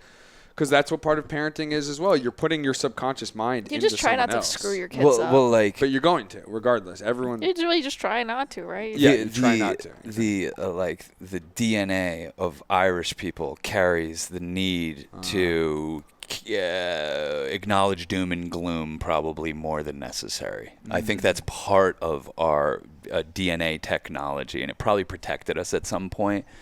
But it's such useless part of I'm just saying because I'm from an Irish family, it just feels like if you take away someone's negative doom and gloom, it's like you're taking their life. So like what I'm trying to do from my dad's programming is upgrade a little bit and try, like that's to me a way of releasing the generational trauma of like I don't need to carry around a story of doom and gloom. It's not protecting me in any way. It's only holding me back. So I might be fucking breaking a generational curse by bettering myself. What's more revolutionary than that? Like to me, that's some badass shit. That's like absolutely. That makes me have a way bigger reason to become a better man. Totally. That gives me a reason to have a kid because I'm like, wow, if I was able to improve on that, what could happen from somebody with me as their jump off? Yeah. With my dad as my jump off, I made it pretty far. I've taken it pretty far in terms of like he started to expand his consciousness, but ultimately he settled into anxiety, depression, addiction, and like still, even though he has that stuff somewhat under control, his mind always just wants to go to like, oh God, the world's falling apart, this and that. And like, I don't think everyone grew up like that, and it is a certain curse. Yeah. And once I became aware of it, I was like, I don't want to be like that. So I've tried a lot to not be like that. Well, sometimes that's your parents' gift too. Is like, oh, I don't want to be like that. Yes. I want to do better than that. Or I really like that and I want to expand on that. Mm-hmm. But you're subconsciously doing it and your brain's forming at the same time. So it's like as you grow up, you take in things that you're like, fuck, there's a little jankum in here. And then you got to get that out. And you're like, cool. But you're like, oh, but here's a great seed. Mm-hmm. You know, your dad's a fucking genuine person who connects with everybody too.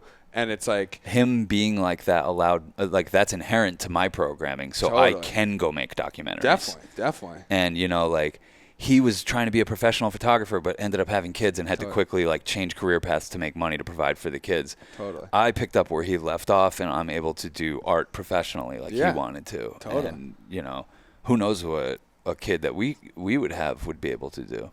Or maybe they'd like be the opposite. And like, I just want them to be happy. Totally. And my parents never taught me about that.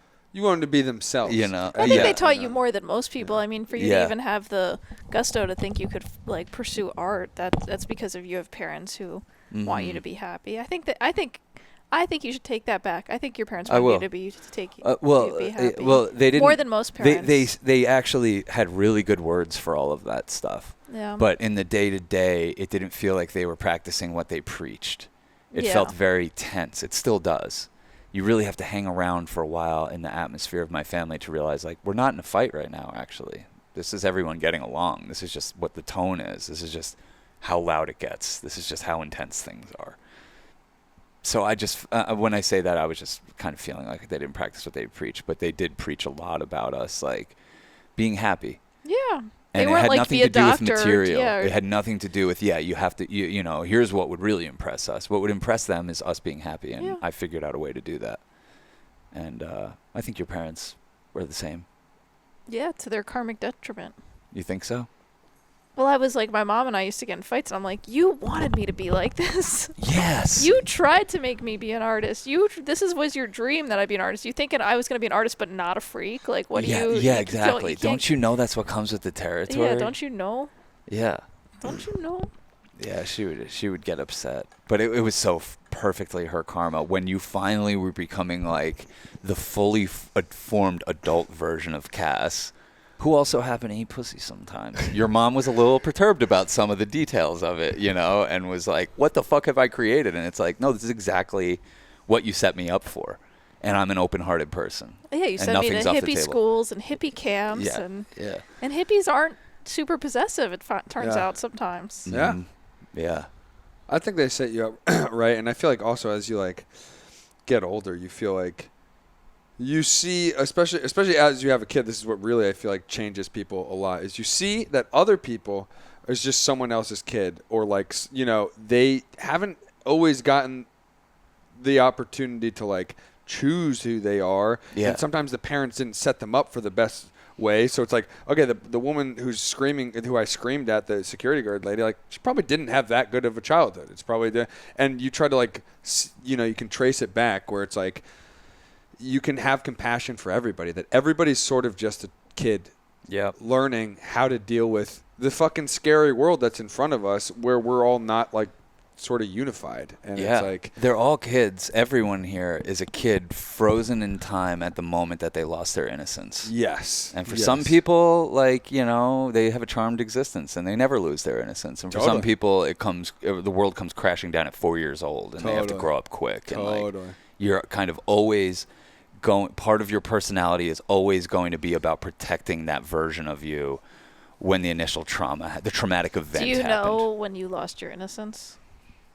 Like, do you know? I mean, I know kind of an era, I think. You know, I think it's when my dad was, like, publicly, like, getting arrested and on the front page of the newspaper and stuff like that. And, like, just kind of being, like, seeing my dad fucked up on pills and then getting in trouble and then, like, court cases and he might go to jail and all this stuff. Like, you just realize stuff about the adult world that is very confusing. What age was that? I don't know, probably 11, 12, 13.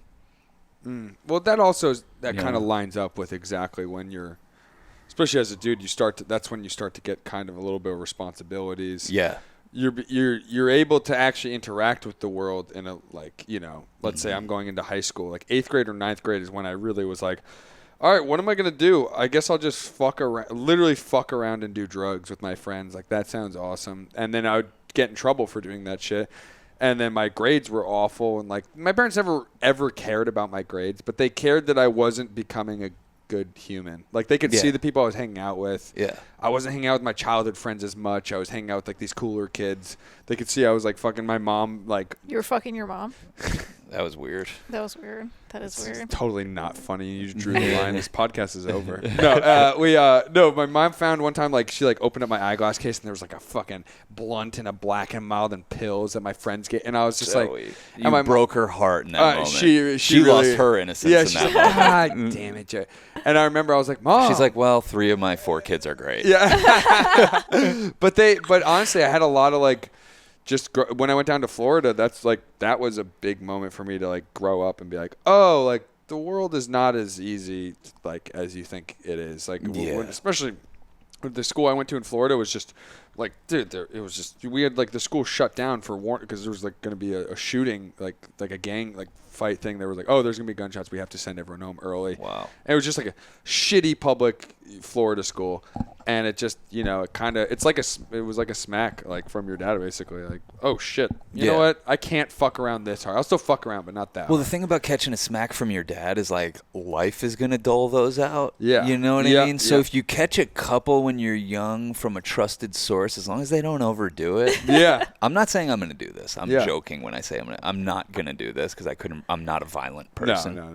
No, you're definitely not. You would smack him verbally before you'd smack him physically. Which is worse. It hurts even more. You can't unhear Yeah.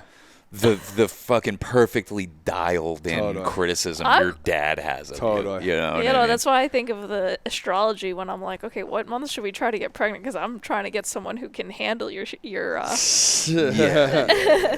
telling them how it is. Not like I love that about you. Well, but, you can't be too precious about it because we already have called on, if there's a soul out there that's trying to be our kid, they're choosing us because I'm a certain way and because you're a certain way, not if I become a certain way.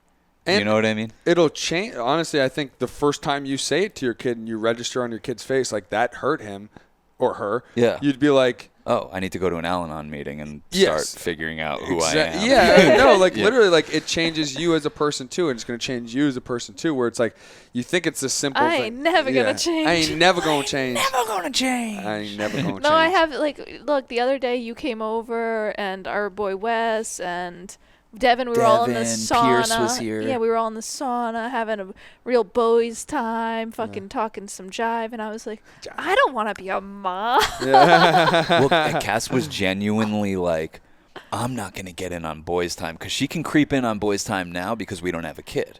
And it's like, oh, Cass, she's just one of the boys. But like, she's like, I feel like I'm not gonna be part of this thing. And I was like, I don't like this. I don't like the idea. I don't have this like strong desire to be a mom. Like, yeah, I'll do my best. Probably ultimately why this will be a funny chapter of our podcast that people will look back on and be like, God, they go on one 5-week road trip and they think they want to have kids.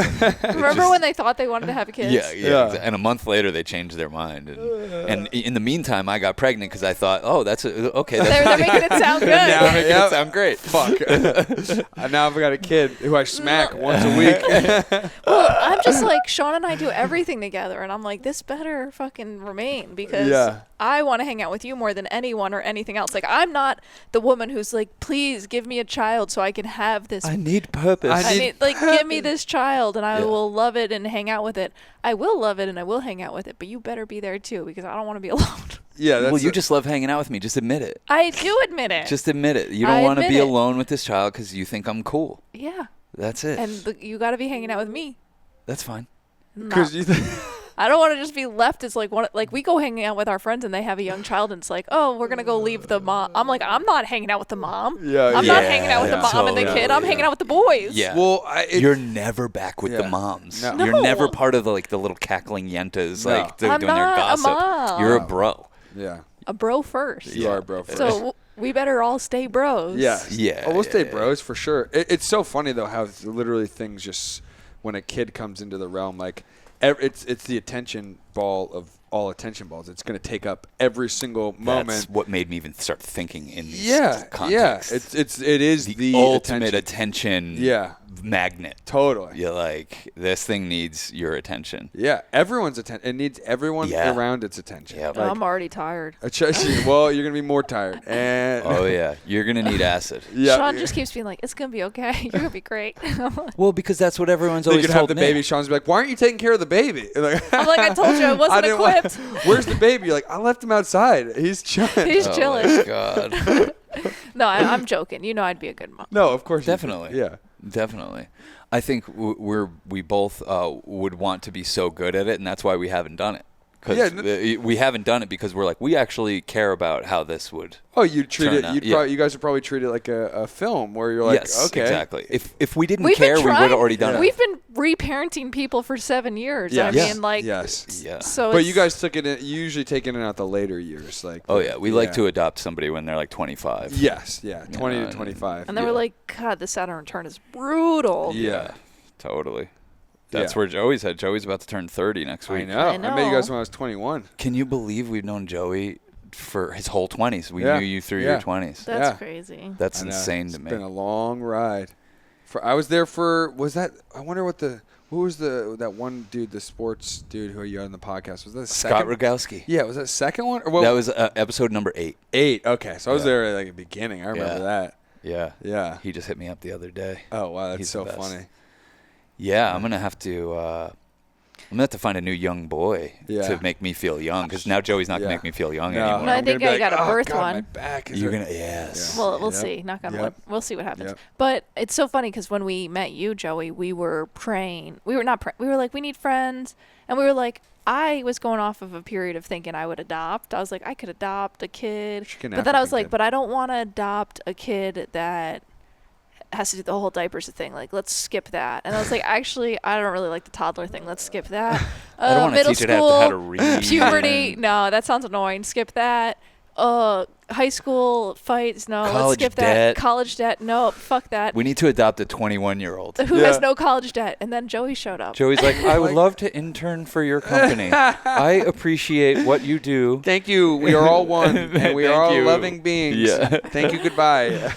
And we're like, oh, this is going to be our son. And I mean, I've done majority of my growing up, all the 20s growing up around you guys, honestly. Like, and it is funny to get older. I mean, I still, like, first of all, I'm 29. I'm not 30 yet. So what's been the most the best thing for me is seeing you be able to handle your drugs.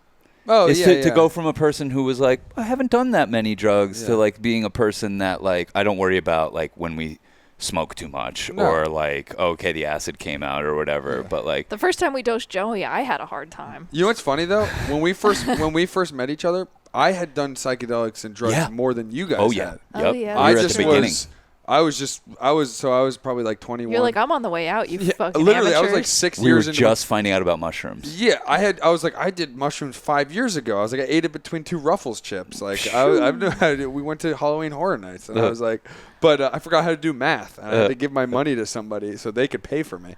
No, but yeah, but yeah, I feel like it's been a long journey. It went from like that. And then I had like a big, definitely renaissance with you guys where like drugs came up. And then I'm like, all right, cool. Like I learned a ton of lessons. And now I'm like, let me integrate that stuff and sort of, run with that. We all went a little bit hard for a period there. Absolutely. Yeah. I love going hard. I want to keep going hard. A lot of nice memories. You know what's cool too is we've always done podcasting too. Yes. Pretty much the whole time we've known each other. Yeah. So there's like all these diary entries of wild nights we've had. So funny. Where it's like, what did we do then? And like I could just go back to an old episode that we did with you and be like, oh yeah, candy flipped at Grateful Dead. What the fuck? I remember the one in also the burnt couch episode that I had. That one got me back on nicotine after I had quit nicotine for like a while, like a January 2022. Yes. You had been off nicotine for a while, and we were all out in L.A., and you destroyed your friend's couch. We did a podcast You're like, I need a zip, man. Yeah. I was like, no, I got a vape. I was like, Oh. you know what? I'm just going to buy one vape, and it's fine. I'm just going to use this to get me through this. And then I look over at Sean, and Sean's like, you sure? you sure you're good? I'm like, I'm fine. It's one vape. What? I'd be like, I would never. 2 years later, I was like, yeah. Not even vapes. It was just the Zins. You get nicotine is. Yeah. You've gotten Sean into Zins twice now. So if you go back on them, you have to do a sacred bro code of not fucking being like, hey, mate. I'm not going to get back on it, number one. But then number two is also, your nicotine's out of both of our lives. Like, he still had rape and, like, or the stuff that we allowed. I was fucking spliffs. around. We'd smoke spliffs sometimes or blunts randomly. Yeah. But now it's like, no, I won't. Neither one of us want to have anything to do with nicotine. And you know what was so great at Space Camp? Like, these kids are so adorable. Like, they know that about me. They know my, like, nicotine thing. Yeah. So blunts were going around because everyone loves them. I fucking love them. Yeah. But I didn't know. When the blunts were going down, like, Cass and shout out to Lauren were making it a point to be like, don't make this Sean's problem. Don't hand it to him. Let's maybe even step away for a second. Yeah. I don't think you even need that. I don't need that. I told them, I was like... blunt's so good, though. Yeah. Blunts are so It's very tempting when you're on Molly and you're like, oh, that's just a blunt? Totally. Oh, damn. Yeah. But I told them, I was like, Zins were my problem, and there's 4 packs of Zins sitting up in my parents' kitchen every day that I go into. And I see those Zins, and I don't eat them, and I'm never going to. And, you got me into them to begin with, which helped me get off rape. So I appreciate that. But the second time around is the one I curse you on. Oh, when we were golfing on my birthday. My 41st birthday, we were golfing. And then I was like, oh, I guess I'm going to do another 2-year go-round with this. You thought you were like, oh, cool. You're like, I was like, oh, dude, these are good. And you're like, it was your birthday, I think, so we're like celebrating. And you're like, yeah, give me one of those. I was like, one of those. All right, cool. And you do it. And then I was like, oh, this is going to be like a weekend thing. I was fully back on it. But I think we also needed it for a lot. Like, we needed it for Wild Magic. We really that needed was a portion of it. But now doing Wild Magic without dabs or nicotine, I'm like, what were we doing? Yeah. All we needed to do was not do those things, and we naturally have the energy to do it. Totally. We still prevailed. But we took acid every day. Oh, yeah. Pretty much this whole film's imbued with acid. Yeah. Deeply. And even when we were doing it, like, we still prevailed. We were just putting obstacles in our way. It's like... That's what we thought they were helpers, but they were obstacles. I'm like... Oh, man, I'm running on fumes. Yeah. Let me just take some nicotine. And it's like, no, well, you're running on fumes because you've been smoking all day. Well, and also because the nicotine, the dopamine, down. And you need a nap. Totally. When it wears off. Sean's a lot less cranky now that he's not on nicotine. My family even said the same thing. Like, I stopped weed, I stopped nicotine. They're like, yeah, you like just seem a lot more like stable. Like, it's so funny. I thought that stuff was making me stable. Yeah, no, literally. I thought I was stable. To the outside world. No, everyone's like, bro, you guys are messes. Yeah. I mean, no, because honestly, my family is a good gauge because to the outside world, to most people, my friends and family, I'm very easygoing. Because you won't snap off on anybody. Yeah, I'm that's not really your family. No, exactly. But it's my family, and then it's like I'm stuck with them, and then I'm like, oh, you guys actually, like, everyone knows me, but I'm actually, like, you guys have seen me grow up. You know, like, I can be a fucking bitch sometimes. And, like, when it comes to, like, off the nicotine or when I was quitting nicotine, when I was traveling with my family, like my best friend got married in Japan. So I like went there with my family during the 3-week detox of weed and nicotine. Brutal. My sister's like, oh, in my journal, like, I'm like, Joey's been a fucking asshole for that. Dude, my heart goes out to you because I knew.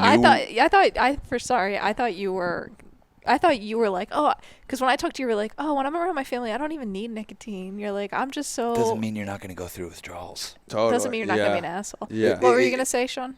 Well, my heart went out to you because it, like Cass is saying, it feels like you were playing off a little bit about playing off what you were about to go do. Yeah. The whole summer you were like, hey, I'm just going to clean up my act when I'm in Japan. Yeah. No big deal. I'm like, Joe, you've been on nicotine and weed half your life. Yeah. Like more than half your life. Yeah. Like, I don't think that's going to go as smooth as you think. So my heart was with you the whole time you were out there.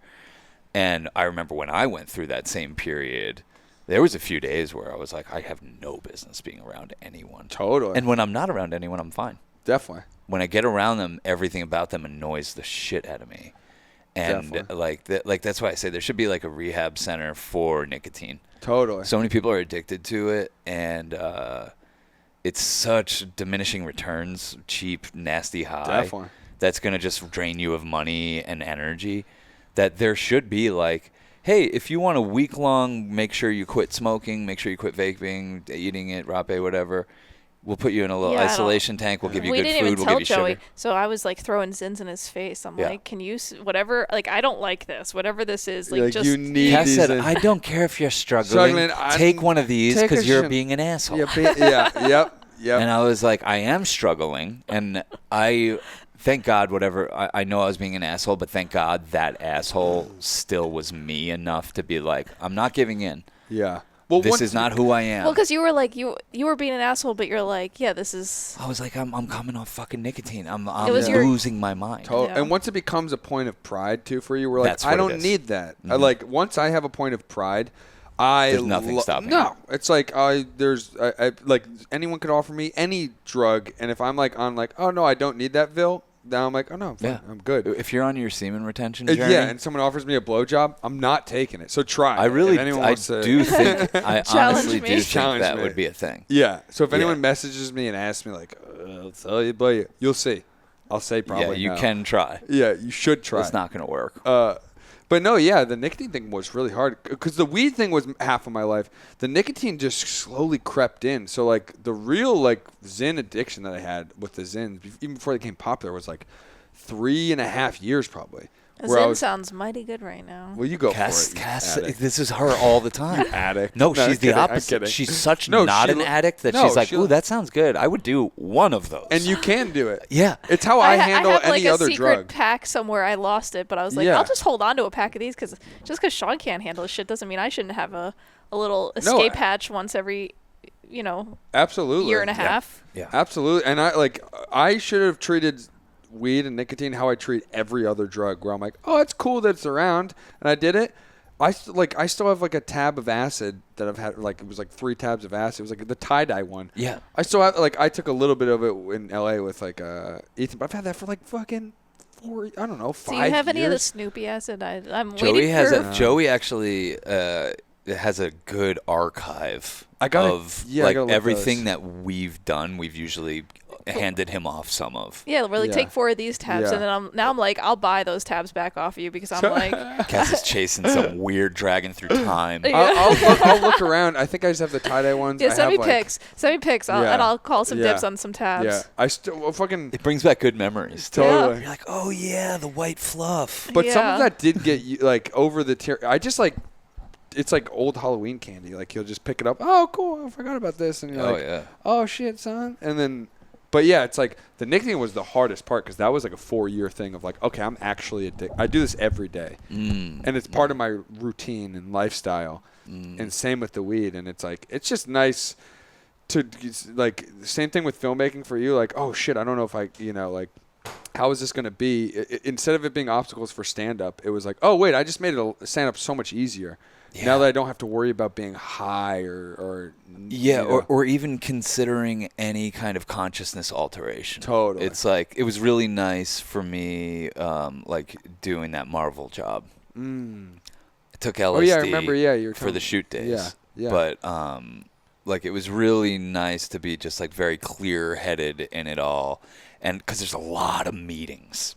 And I used to just be in every meeting like as stoned as I could be because it's like, oh, I'm going to be in this meeting for a while. I better get ripped. Yeah. And just like kind of going through and doing meetings like that and everything. And I'm just like, wow, I've always crushed into meetings even when I am ripped. But I'm like, I'm really fucking killing it.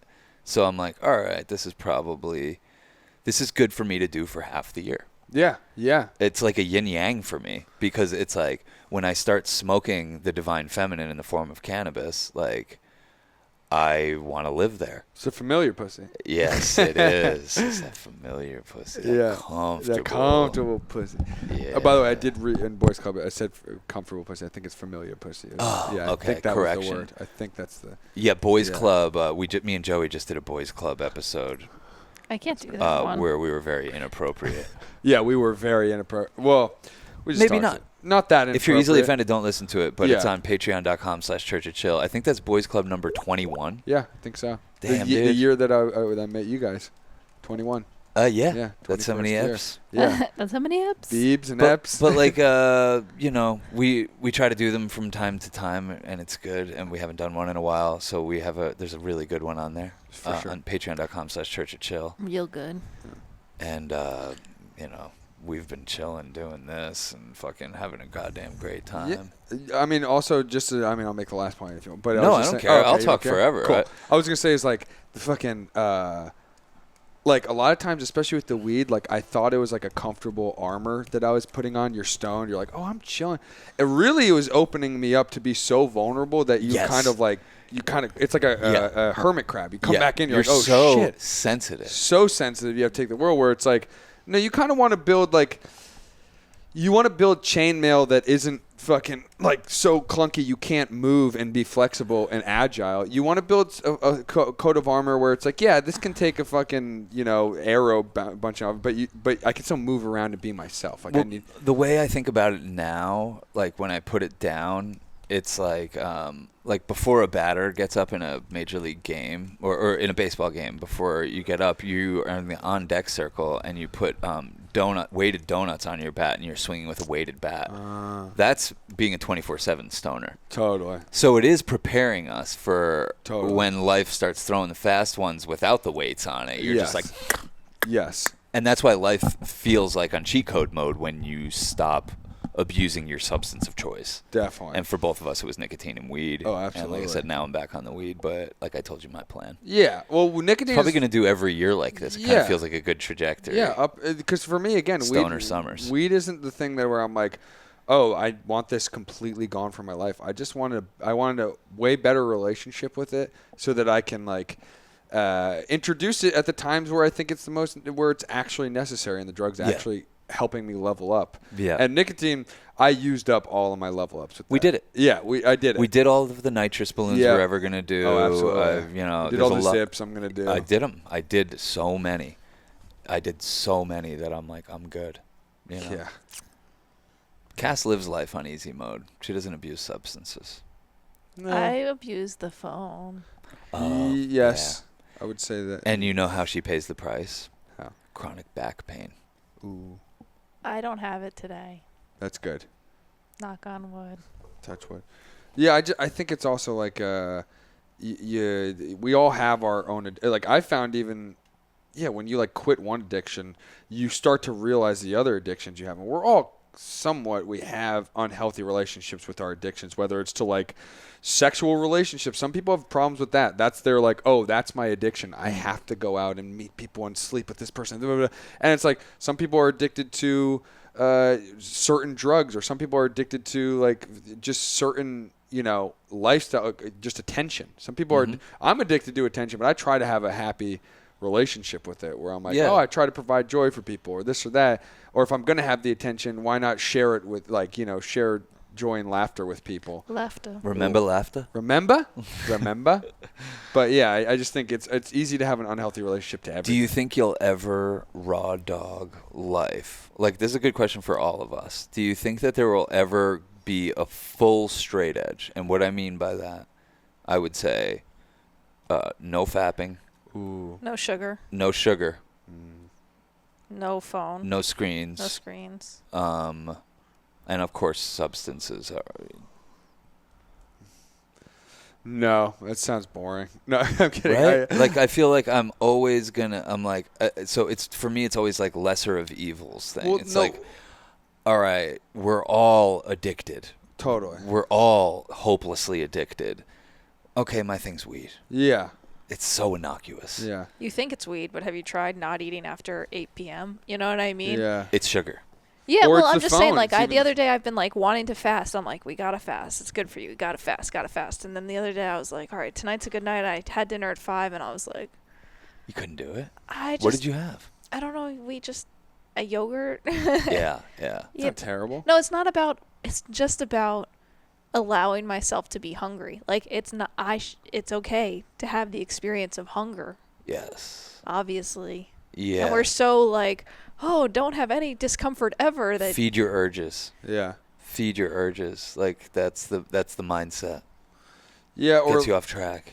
Even the fucking like you have to eat. I mean, the fasting part is cool. It's a cool. I'm just like, maybe I can do 18 hours and like do a hard reset on my system, or maybe I can just also juice fast or something. I'd love to do. Yeah, that. I just think it's good for. I think it's one of the many things, like a cold shower and sprinting, that's good for you. Yeah. But it's hard to do because I'm just saying Sean thinks it's weed, but I'm like try attempting some fasts. Yeah. Yeah, I think it's more like managing those things. So it's like they always say like the 80-20 rule. It's like, yeah, you can have a fucking sugary or you can have an ice cream treat if you want. If it's as long as it's like you're not doing that every single night. It's like, oh yeah, maybe 20. I even think 20% of the diet's kind of crazy to have like processed sugars. But even when you say no sugar, it's like no, just getting your sugar from fruit. But even then, you don't want to eat 30 bananas in a day. You want to like just have some balance over it, where it's like, oh yeah, I have You just want to have a balance to the things. To completely strip your life away is to not. That's actually more of a recipe for you to go back full-fledged and eat fucking twice as much the overcorrection where you go full monk mode. Yes. And then you're like, it's like when we came out of the Vision Quest. Yeah. We ate we didn't eat or drink anything for 4 days, and then we just fucking started eating and didn't stop for months. Yeah. Months. Exactly. Our bodies were like, what was that? Let's never let that happen again. Or just, that's a possibility that could happen. Yeah. So now I'm going to hold on. I'm going to overconsume. It was fine. It's like we all leveled out. It was funny. But it was funny. I think you got to do that with, you got to do the cleanse with things that your body doesn't actually need. Your body needs food. So you should probably just regulate that. You should kind of be like, you know what? I'm not having processed sugars. Like, I'm cutting back 90%. That, Joey. No, I know you do. I'm fine. Like that's why I'm like I'm on this next frontier where it's like most people are not on that though. They don't. Cass eats exclusively clean. Yeah, you would find anyone that eats cleaner. Except for the week before my period, I've been fucking binging, man. You want a little couple chocolates? Oh no, you had a dark chocolate. No, I just you just eat it all. Did you put your period blood on your face? It's good for moisturizing. I'll put it on your face. I'll save some for you. Yeah, you'll wake up with fucking war paint and not even know it. Did I go to war last night?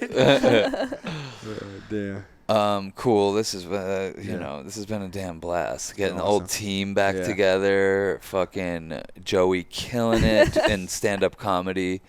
Took a year now to focus exclusively on that. He had to break up with us. Yeah. This was like he had to say, I need to abstain from Sean and Cass and focus on my life. And here we are. So thanks for joining us. Should people know anything about? Are you ready to say just follow me on Instagram, Joey Lips. I don't know. Come down to Florida. Come see a show. Yeah. It'll be fun. Don't go offering him dates and stuff in his DMs. No, don't offer me blowjobs or dates or anything because I would have said no. I think he's a solid no. I'm trying to plant the beginnings of a semen retention journey. Yes, we talk about it on Boys Club. Yes. Wait, did you get into ball stopping on Boys Club? No, we didn't. Let's move past. I mean, we're at an hour 40. Let's just move past that. Conveniently. Don't offer to stomp Joey's balls. First of all, I don't want my balls stomped. I want my balls play with. Stomping it would hurt. I just want a slight. Hey man, it's like a fatherly smack, like a loving smack. Yeah, definitely. He wants some fatherly energy. So, anyways, don't offer me any of that stuff because I will say no. Kindly. And block. I don't dabble. And block. Thank you very much. Block and report because I'm his semen retention sponsor. Yes. So I have to call Sean every time I have an urge to masturbate at work. Because we're on the phone all day. All right, cool, y'all. Patreon.com/Church of Chill. Appreciate y'all. Peace, love, and magic.